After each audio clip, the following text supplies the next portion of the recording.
подлокотник Lexus NX. Как его разобрать? Сначала выщелкивается вот эта вот кнопка. Она фиксируется вот здесь. Тонкой отверткой подлазим, отгибаем чуть-чуть, а кнопка выщелкивается. Далее вот этот кожух, у него есть вот здесь язычок. Этот язычок тоже отковыриваем вот так.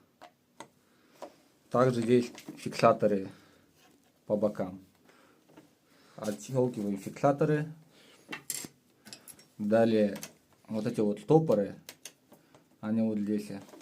Их нужно вдавить. Вдавливаем одну сторону, выщелкивается. Далее делаем с обратной стороны. Также сбоку поддеваем, выщелкиваем. Давим на рычажок, ну вот на эту пипку. И все, и выщелкивается. Вот так вот выглядит она с обратной стороны.